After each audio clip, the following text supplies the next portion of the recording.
Olá a todos, espero que estejam bem. Bem-vindos a mais um episódio de Reality Check Leadership Podcast. Hoje o meu convidado é Paulo Santos e vamos falar de liderança na vida real.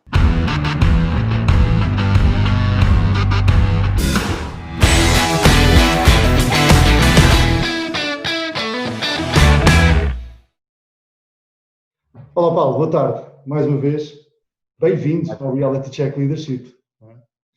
Como é que estás? Tudo bem? Estou ótimo. Muito obrigado pelo teu convite. É mesmo um grande prazer, e tu sabes bem, poder estar aqui hoje contigo para trocar algumas impressões e podermos falar melhor sobre este tema que vai gerar impacto certamente, porque Sim, o conceito acho que é fantástico. Também acho que sim. Estes exemplos da vida real são exemplos que tocam as pessoas e é sempre bom ouvirmos o que é que por aí se passa. Paulo, a primeira pergunta que eu costumo fazer aos meus convidados e que te vou fazer a ti é: quem é que é o Paulo? E o que é que o que é que tu valorizas mais na tua vida? Ok, é uma pergunta justa. Bem, eu sou Paulo Santos, olá a todos, trabalho na Maloney, é uma empresa portuguesa, e todo o meu percurso profissional foi ligado às vendas.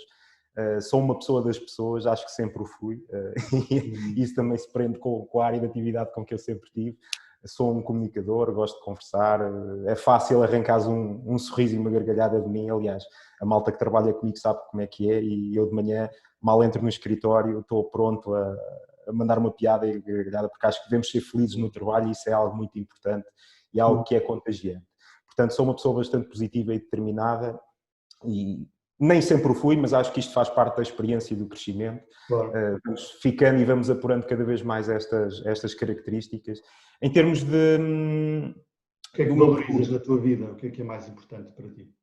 Olha, família, para já, obviamente, não é? Isso está na minha top priority list, não é?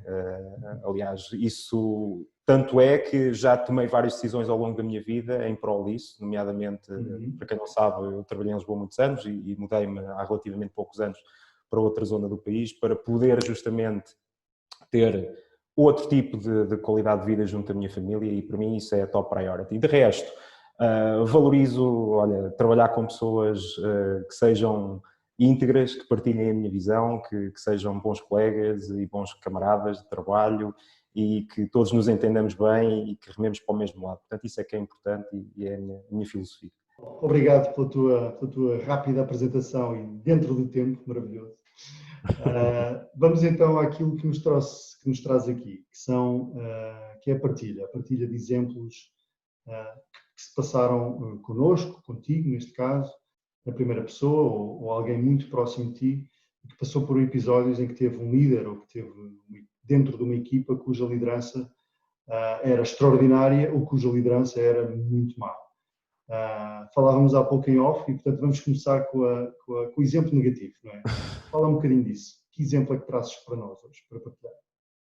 Ok, olha, felizmente e a título pessoal, comigo diretamente, não sinto que ao longo do meu percurso profissional nunca experienciei nada que fosse verdadeiramente mau. Mas já assisti a situações, e eu vou dar aqui um exemplo de uma situação que eu considero para lá de má, que aconteceu com um colega, aliás, com uma colega. Mas para ir até lá, eu vou-te dizer o que é que eu acho que acontece, e falando da minha área em específico, trabalho em vendas já desde sempre.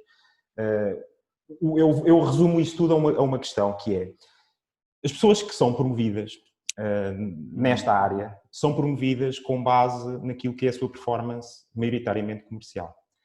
Aliás, Simon Sinek há uns tempos falava num vídeo sobre isso e eu sempre estive de acordo com isso, que é: na área das vendas, tu promoves a líder, tipicamente pessoas que são top performers, pessoas que têm excelentes desempenhos a nível comercial, vendem mais. Pessoas que vendem mais, e o caminho natural nas vendas é tu chegares a chefe de equipa, ou tens uma equipa, depois passares a diretor, ou diretor regional, ou diretor comercial e por aí fora. E o que eu vejo ao longo dos meus anos e dos sítios por onde passei é que quem ocupa essas posições são maioritariamente top performers, ou pessoas que vendem mais, ou os melhores vendedores. Porquê? A questão é: porquê é que essas pessoas vão ocupar esses cargos com base em critérios meramente quantitativos? E aquilo que eu verifico é que a maioria das pessoas que chega a essas posições não têm a mínima capacidade de assumir uma posição de liderança. O facto de tu seres um bom vendedor ou de teres bons resultados comerciais não significa que tu venhas a ser um bom líder. Portanto, as características são diferentes e os atributos são diferentes. E o problema começa justamente aí. Okay?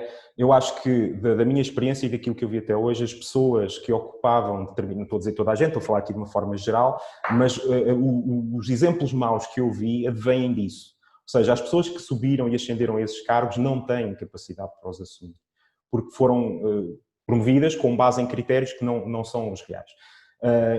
O exemplo que eu te trago aqui, e é muito claro, foi uma pessoa com quem eu trabalhei há alguns anos atrás, que infelizmente ia ser mãe de uma segunda criança, e ela estava numa situação de gravidez de risco muito complicada. E teve que pôr uma licença e ausentar-se do trabalho. Então ela, passados uns tempos, foi convidada a ir a uma reunião onde lhe foi apresentado um papel para ela assinar para rescindir a função que ela tinha, porque não tinha capacidade de a desempenhar naquele período temporal. Ora, eu acho isto indescritível. Não... E rescisão, o que é que significa? Portanto, era mesmo um despedimento? Rescindir da função. Tu estavas a ocupar uma função, não estou a dizer, não estamos a falar de uma rescisão contratual, estamos a falar de uma rescisão em termos, prescindires de uma determinada função que tinhas dentro da estrutura, fazes um step back, no fundo, em termos de carreira, porque tu não podias assumir aquela função durante aquele período em específico, por causa de uma situação como essa. Portanto, para mim isto acho que é das situações mais graves que eu pessoalmente acho isto indescritível. Não partilho minimamente com este tipo de ações e fiquei chocado, e ainda hoje fico chocado com esta situação, porque acho que é das piores coisas que eu já vi serem feitas a alguém próximo. Eu já vi de tudo e ao longo do meu percurso, tive excelentes líderes que trabalharam comigo, pessoas com quem reportei diretamente, mas tive outros que não, outros menos bons. Felizmente nunca diretamente comigo, assim, situações graves, mas eu ouvi montes de vezes em reuniões: vocês não estão satisfeitos com a vossa função ou não estão a cumprir os objetivos que são propostos, eu estou receptivo para receber as vossas cartas de demissão. Não de receberes um único incentivo, um único feedback de acompanhamento, uma única coisa positiva, só exigências e nada de bom, percebes? Ou seja, aquela posição que um líder deve ter de pedagogia junto da equipa e de acompanhamento e de perceberes, ok, isto não correu bem, porquê, vamos ver o que é que se passa, vamos fazer aqui um assessment e perceber onde é que eu te posso ajudar. Muito mal mesmo, eu já vi situações muito graves. Tu há bocado falavas da questão das vendas, portanto, de teres pessoas que passam para funções de líder por critérios quantitativos, desculpa, e tu imagino que tenhas conhecido algumas dessas pessoas. Essas pessoas queriam desempenhar essas funções ou são simplesmente empurradas para funções de liderança porque não há forma de justificar que vamos colocar uma função de líder alguém que poderá ter menos performance do que tu? Bem, existe uma coisa quase instituída, não é? Que o percurso é esse, não é? Portanto, e tu sabes que nesta área, nesta carreira, o teu percurso profissional tem que passar por aí. Portanto, ponto número 1, de um lado há essa questão e essa pressão quase de progressão de carreira, porque darem-te essa oportunidade e tu não aceitares, possivelmente até ficas mal visto perante quem te deu essa oportunidade e condicionas a tua escalabilidade dentro da organização. Portanto, as pessoas são convidadas a assumir essas funções com base nesses critérios, únicos ou maioritariamente nesses critérios, até porque não é fácil tu medires o resto e tu estares a promover alguém que se calhar não tem esse tipo de performance dentro da organização, perante o resto da organização, ficarias mal visto. Mas porquê é que tu foste promover pessoa X para um cargo desses, quando tu tens o fulano X que tem tido resultados brutais e farta-se de trabalhar a nível de vendas? Mas ele pode não querer assumir uma função daquelas. Tudo bem, teria no seu direito de a recusar. Mas existe quase implícito essa obrigação de tu teres que seguir esse caminho.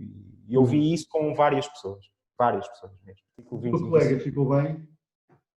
A minha colega ficou. Ótimo. Conseguiu porque não aceitou isso e bem, e com mérito, porque ela é uma excelente profissional. É uma pessoa com caráter e com valores e não aceitou jamais que a colocassem nessa A posição. verdade é que há muita gente que não consegue ter essa capacidade de não aceitar essas coisas. Bom, é duro ouvir estas coisas, mas acontece, é a vida real, é mesmo assim. Paulo, vamos então para um aspecto de liderança positivo, um exemplo, alguma coisa que tenhas experienciado que digas, fogo, isto vale a pena, é isto mesmo. Boa, pronto. Aqui também tenho, felizmente, muitas coisas para partilhar. Olha, posso dizer que considero-me uma pessoa com sorte, porque acho que fazendo um balanço retrospectivo da minha carreira, sempre trabalhei, ou maioritariamente trabalhei com pessoas fantásticas, desde colegas até às pessoas a quem eu reportava.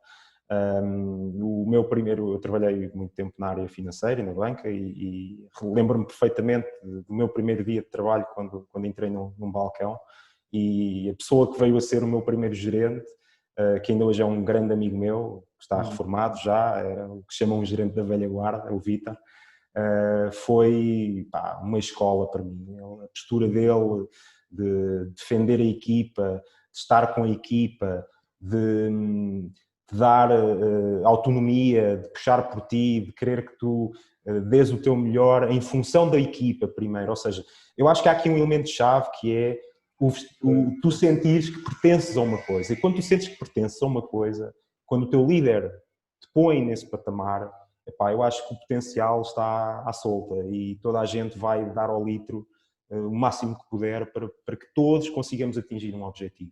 E ele era expert nisso. E era, paralelamente, a pessoa mais dura que eu conheci até hoje, se falhasses alguma coisa. Porque, dura em que sentido?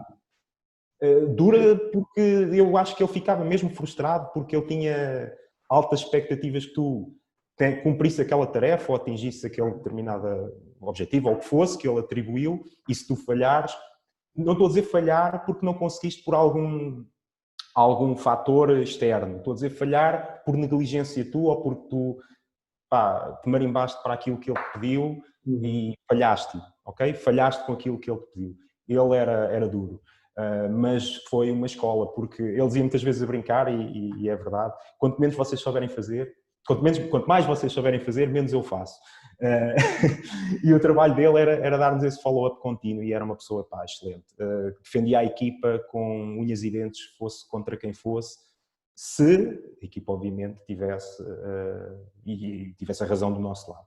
Pronto, ele foi um grande exemplo e é uma pessoa que eu guardo com muito carinho e que me influenciou bastante, e ao longo da minha carreira fui acompanhando outras pessoas com outros perfis. O Daniel, que trabalhou comigo e tu conheces também por outros meios, é uma pessoa fantástica, extremamente determinada. Ele foi meu responsável na altura quando saí da banca. Estive na HP2 na área de consultoria e estive na equipa dele, uma pessoa indescritível a nível de acompanhamento, de estar contigo no terreno, perceber as tuas dificuldades, acompanhar-te, ajudar-te a superar-te, e uma pessoa extremamente focada, e que fui buscar muito também dessa característica dele, do foco e da determinação, e só tenho a dizer coisas boas dele, porque foi sem dúvida uma pessoa fantástica que me ensinou bastante. E recentemente aqui na Maloney, não poderia também deixar de dar o exemplo aqui do Ruben, que acho que é um líder excelente, construiu uma equipa formidável, onde tu tens espaço para ser criativo, para participar em tudo o que são projetos dentro da empresa, em propor ideias disruptivas, em challenge da status quo, estás a perceber? Em mudar aquilo que existe e dar esse poder às pessoas, e essa autonomia às pessoas, e essa confiança às pessoas. Portanto, eu acho que todos estes perfis e todas estas pessoas com quem eu trabalhei e a quem eu reportei, e que foram os meus líderes, no fundo, têm aqui alguns elementos em comum. A empatia, a confiança, o entendimento, o facto de serem pessoas humanas, de perceberem que eu acho que temos que ir por aí. Esse é o caminho, e eu sou apologista disso. Eu também já tive pessoas a meu cargo e mais ou menos, já tive equipas de várias dimensões, e temos que compreender as pessoas, saber o que é que as motiva. Porque todas as pessoas são diferentes, todas as pessoas têm motivações diferentes, têm drives diferentes, e acho que o truque, e não é fácil para quem está numa posição de liderança, é ajustar-se a isso e ouvir as pessoas. De resto, quando tiveres que ser duro, tens que ser duro. As coisas são mesmo assim. Um líder é assim. Paulo, eu juro-te, fico arrepiado com coisas boas e com histórias boas. Eu acredito muito que pessoas boas atraem pessoas boas. Não tenho grandes dúvidas. 100%. Uma pessoa boa nunca vai querer estar ao lado de uma pessoa tóxica, vai sempre arranjar uma forma de ou ajudar essa pessoa tóxica a dar de frosques ou de alguma maneira ela perceber que tem que mudar. Caso contrário, acredito muito que há um karma positivo quando as pessoas e quando a energia é positiva. E ouvir esses teus 3 exemplos é mesmo, isso é simplesmente aquilo que nós queremos para nós, não é? E repara que tu estás a falar de exemplos que aconteceram contigo há bastante tempo já. Sim, aqui há algumas situações que sim, uma pessoa que está reformada e que te marcou dessa maneira e que hoje é teu amigo. Sim, um grande amigo meu mesmo. Eu acho que isto é a razão porque eu faço este podcast. Portanto, muito obrigado por essa partilha, Paulo. Foi incrível. Para terminarmos esta nossa conversa, eu gostava de te perguntar, com base nessas experiências que tu viveste, mais negativas, mais positivas, se tu pudesses dar um conselho a um líder atual ou a um futuro líder, o que é que tu gostarias de partilhar? Sejam compreensivos com as pessoas na medida do possível. Ser compreensivo, atenção, não é ser tolerante, não é ser ok, sou o tipo mais fixe à face da terra e isto é uma república das bananas, não.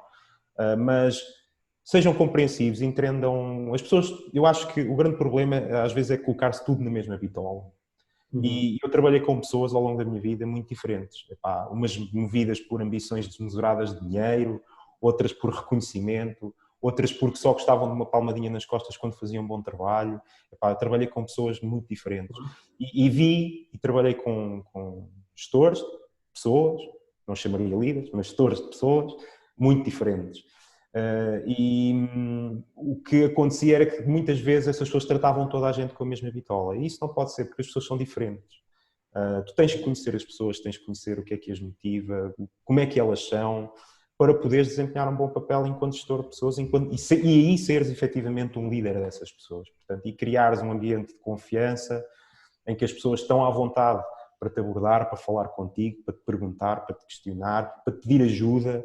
É muito importante e eu trabalhei, infelizmente, em alguns ambientes onde se geria pelo medo e que é a pior coisa que tu podes ter. Portanto, não façam isso, por favor. Portanto, gerir pelo medo é a pior coisa possível e imaginária, porque o clima das pessoas, o descontentamento começa a chegar a um ponto em que não há volta atrás e isso é contagiante, percebes? Da mesma forma como, e eu sou completamente apologista daquilo que tu dizias, as coisas boas atraem coisas boas, as pessoas boas atraem pessoas boas, coisas más também atraem coisas más e isso é quase como uma bola de neve quando entramos nesses esquemas. Portanto, como um líder tem o papel de ditar a cultura, entre aspas, se bem que a cultura também pode vir daquilo que as pessoas, no fundo, entre elas, a fazem, mas ele tem um papel preponderante nisso, não é? Não sejam assim. Mesmo pessoas que sigam aquele caminho que eu falei há pouco, okay? Pessoas que não tinham capacidade para assumir um perfil de liderança porque eram pessoas que foram promovidas com base em critérios meramente quantitativos e não qualitativos para a função. Eu acho que é possível mudar, e eu vi pessoas a mudarem e que efetivamente ao longo do tempo se tornaram pessoas capazes e bons líderes, porque as pessoas com quem trabalhavam potenciaram isso, ok? Portanto, eu acho que sejam humanos, principalmente, porque ao final do dia, eu digo isto, é um clichê, mas somos pessoas a trabalhar com pessoas e é isso que levamos para casa ao final do dia.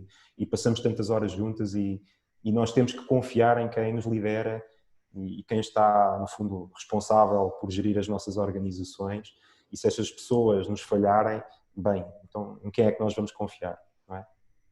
Paulo, acho que é só isto. Muito obrigado, foi incrível, foi excelente mesmo. E desejo todo o sucesso a ti, à equipa e à Maloney, com quem tu trabalhas atualmente. E o meu obrigado a todos esses líderes brutais que te ajudaram a ser também um bocadinho do que és hoje, o que te leva aqui a estar a falar sobre liderança dessa forma tão positiva, tão otimista, tão tua. Portanto, Paulo, obrigadíssimo, todo sucesso e até a próxima. Muito obrigado, Luís. Muito sucesso para ti também e tudo a correr bem. Obrigado. Até à próxima.